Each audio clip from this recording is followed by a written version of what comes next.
Ranking Dog Breeds, Episode 2. I'm a professional dog trainer that has worked with thousands of dogs. I've met countless dogs in my time doing behavioral cases and working with lots of reactivity. And I've been employed by the gods higher above, e.g. our marketing team, to talk about common breeds that people get for their first time dog, how suitable they are, and then to give the pros, to give the cons, and then ultimately rank them with a tier system that is down with the kids nowadays.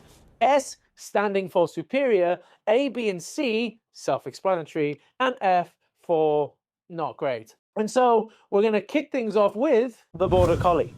Now, I am biased, so I don't agree that the Border Collie is the most intelligent dog breed. That is the Belgian Malinois, but that is a debate for another video. But the data does show us that it currently does have that title. It is a dog we get in probably once, twice a week for a consultation, and it is reactive to moving stimuli, whether that be other dogs, whether that be cars, whether that be lights, whether that be shadows.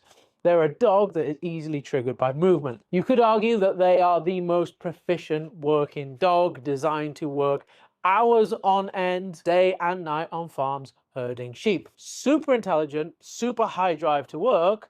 However, if we're not fulfilling this dog's needs, and if we're not meeting his requirements as a working breeder dog, typically we're going to fall into issues very, very quickly. So super important we're giving these guys an outlet, not only for their work. Maybe we do some stalking of a ball on the end of a flirt pole, but we want to make sure we're installing enough appropriate control and obedience in his life to make sure he's not expressing those outlets towards the neighbor's kids, perhaps. So the Border Collie, well, really it does depend on what type of Border Collie you go and acquire yourself. If you're getting yourself a junky working line Border Collie that's always thinking about is anything with a pulse or anything that moves, then you're gonna inevitably find yourself in a trickier situation. But maybe if you go and look for a Border Collie that is bred for a sport, maybe agility, maybe that has more of that social drive, and he's not being extrapolated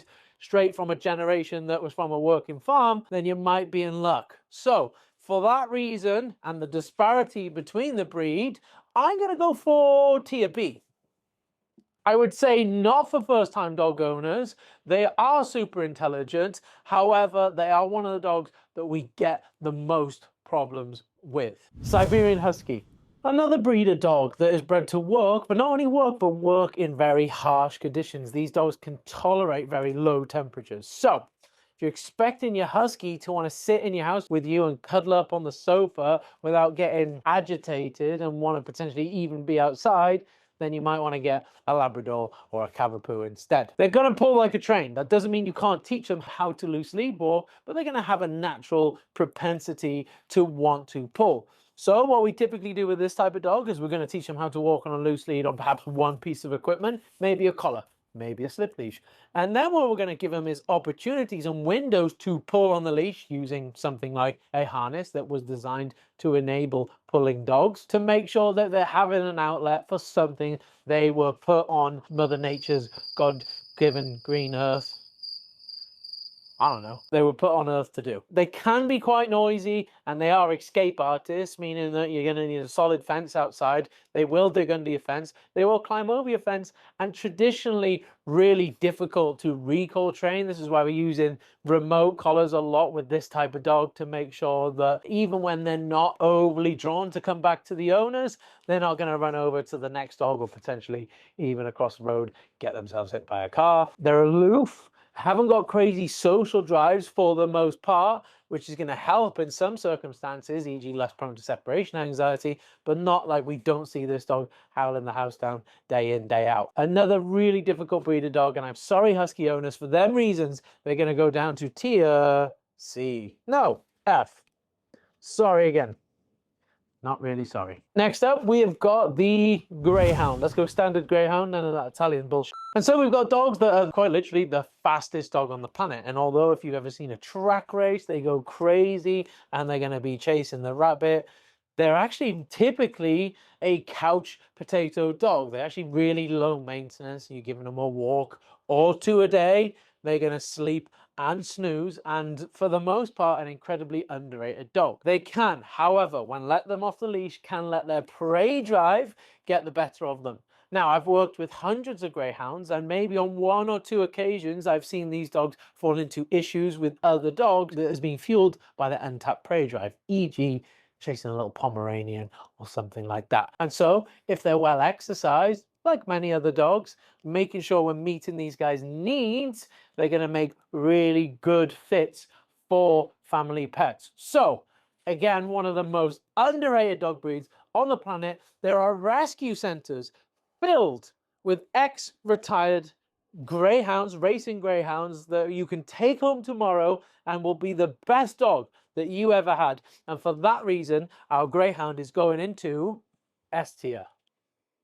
And they're probably one of the dogs that we get in the least, and that says a lot, because they're not uncommon, but we're not seeing many behavioral issues. As a general rule of thumb, if we're not seeing the dog too much at the Yorkshire Canine Academy, that's a good sign. Which brings me on to my next breed, which is the boxer dog, aka the clown of the dog world.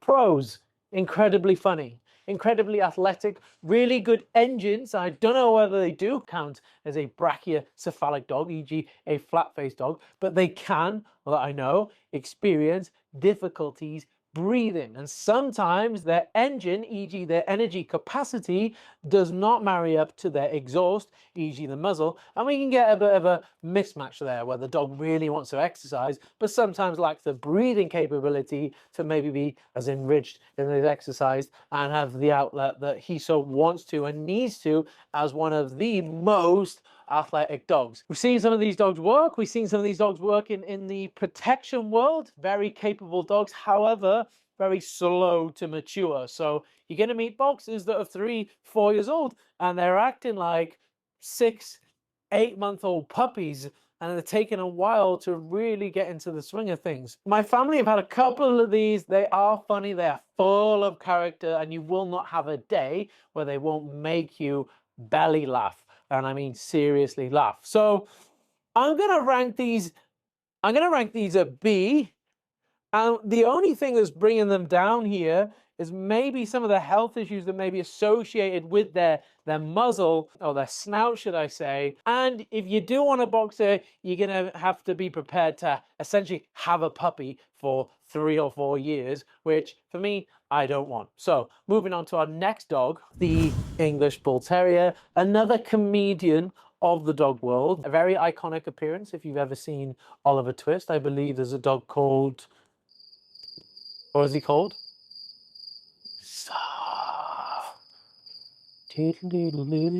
Oh, what's his name? Give me 1 second. Bullseye. And there's a dog from Oliver Twist that is typically, traditionally, depending on what version I guess you're going to watch, there's a dog, English Bull Terrier, called Bullseye. Also in Toy Story, and I believe he's called Spike. You might want to fact check me on that one, and we'll ping a picture up here somewhere, but I think he is too. Now, funny fact is, my mum always told me these were pit bulls and I was a child and to stay away from them because they were banned and they would eat you. Now, as I've matured and worked with them, I realized actually quite far away from the truth. And although they look to have quite an aggressive appearance with that ridged nose and their erect ears, more often than not, the reason these dogs are coming to us is because they're too sociable. Of course, they're an anomaly to that rule, but for the most part, these guys are coming because they're frustrated, they're too sociable.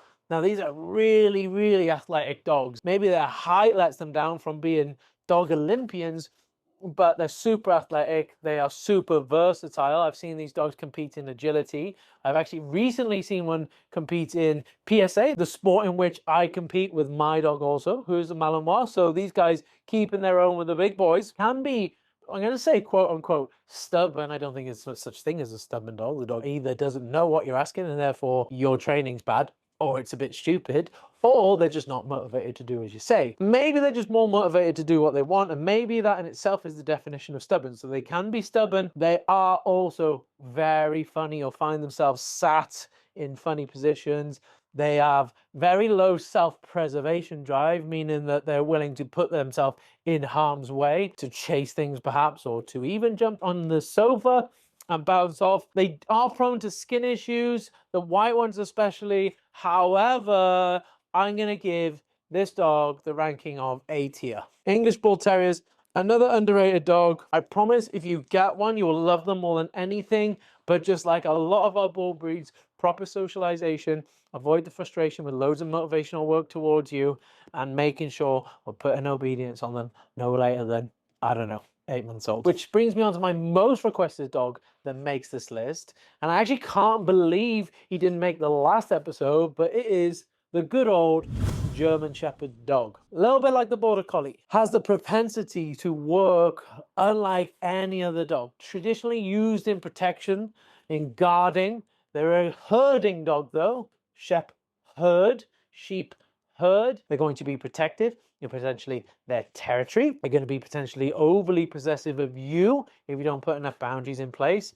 They are prone to various issues. They're more likely to get bloat than any other dog. They have hip dysplasia very often, so we have to make sure if we're getting a German Shepherd, mum and dad are health checked. If we're getting a German Shepherd, we go and we meet mum and dad and make sure they're not nervous, make sure they're not super defensive. We want to see a social side of mum and dad. We want to avoid the blue colored German Shepherds, the Arabella colored, the white mutation. We see in a lot of behavioral issues with all of these colored coats. We want to stick to black and tan, black, bicolor, sable, with a caveat that the sable is the working variation of the German Shepherd, as is the bicolor, and then sometimes, or a lot of time, as is the black.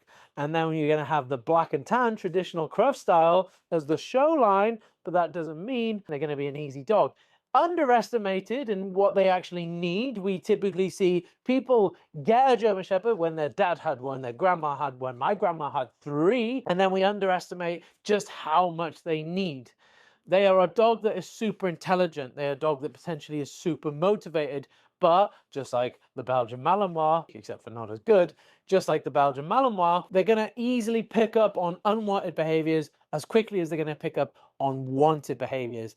And I'm going to also caveat this in that it really does depend what breed are you going to get them from. It does depend of like where they're being bred from, the health issues, the color of their coat, and a bunch of different things. Socialization, like every dog, I guess, is super imperative, making sure we're not building inadvertent superstitions through puppyhood.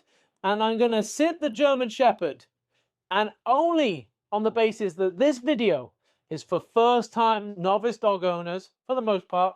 Hey, at the end of the day, it's just a bit of fun, is going to go down at F tier purely on the fact that I see so many of them ruined by bad breeders, whether it's behavioral or health issues, and then taken on by inexperienced first-time dog owners, and they're coming to us at 10, 11 months, typically suffering from reactivity and defensive aggression, maybe even coming up the lead. So for them reasons, and from my experience, unfortunately, in this occasion, I'm sorry, German Shepherd owners, F tier. Next up, we're going to use a general umbrella term for this next type of dog. Not technically a breed, so don't come at me in the comments, but it is the overseas street dog. If you don't know, I have one of these. Her name's Darla. She's now 8 years old and she's from Romania. Before I knew better, I paid a charity to bring her over because I thought I was doing something good.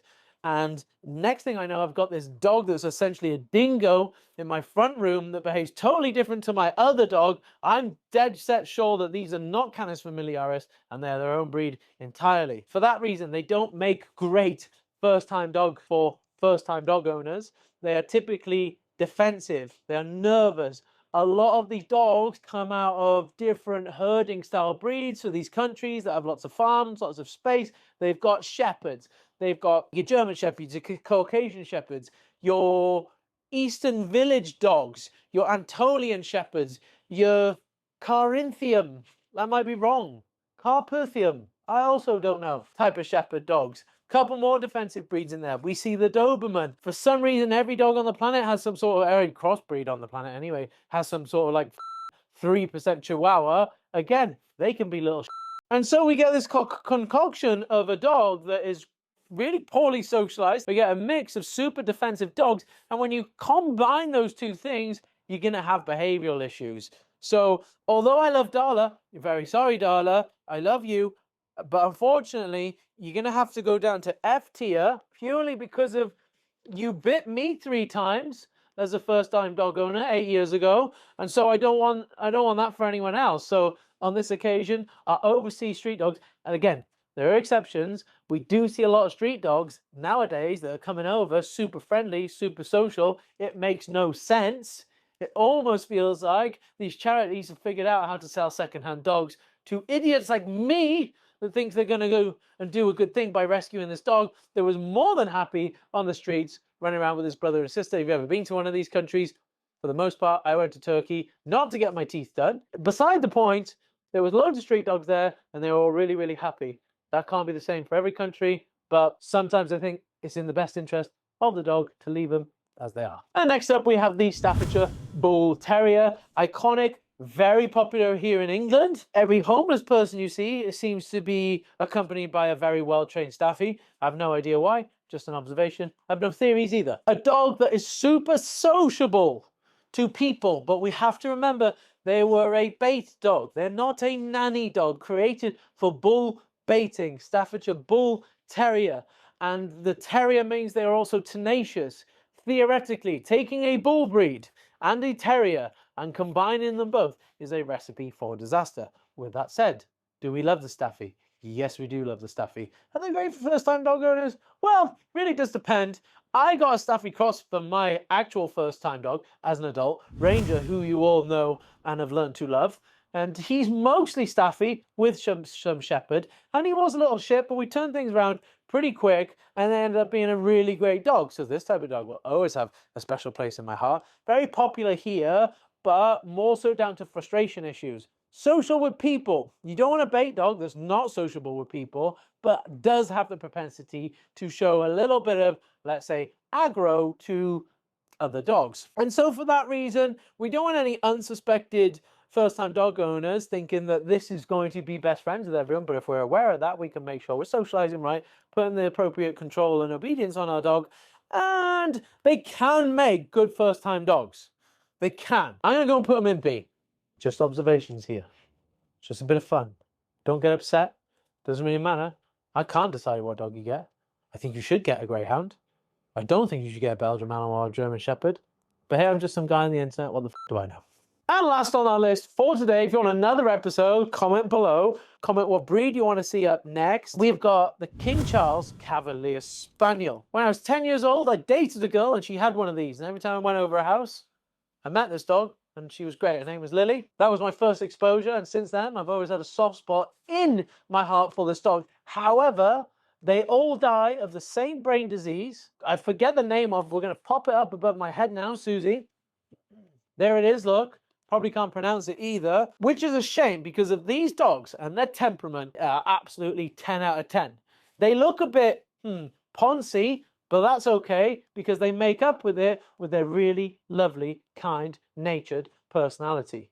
And so if we took a breed of dog that diluted their chance of maybe developing this, it's actually because their brain is too big for their skull, because they have like a funny shaped skull and their brain continues to grow, I think, and their skull obviously remains the same size, and then eventually they get like this chronic headache in the final years of their life. And it's very, very sad, and I don't know why people keep breeding them in that fashion, and this is why I would opt for someone maybe thinking about a Cavapoo or a Cavoodle if you're in America or Australia, because of what that's going to do is bring some of the nose out and make sure that we're not going to suffer from this illness that we're going to pop up on the screen again. So they're going to go into, unfortunately, down the bottom here in C, and that's not because of we haven't put a dog in C yet. It's actually because of they would be S. They would be S all day long if it wasn't for the health issues. They're really cool dogs. Part of the reason I really like Cavapoos or Cavoodles, depending on where you're from, because of this part of that dog, absolutely brilliant. And we can just soften some of the chances of our dog experiencing health issues by breeding in that poodle, which again, super intelligent, super biddable dog, and then low maintenance on top of all that because they're not going to shed. They do need the cut though, so maybe not totally no low maintenance. But that's my list for today. We've done 1, 2, 3, 4, 5, 6, 7, 8, 9, 10. If you've enjoyed that, watch this video here, watch one of our other videos, comment below what you think. If I'm wrong, if you hate my teeth, give me some abuse. I don't particularly care. Drive the engagement, and I'll see you in the next one.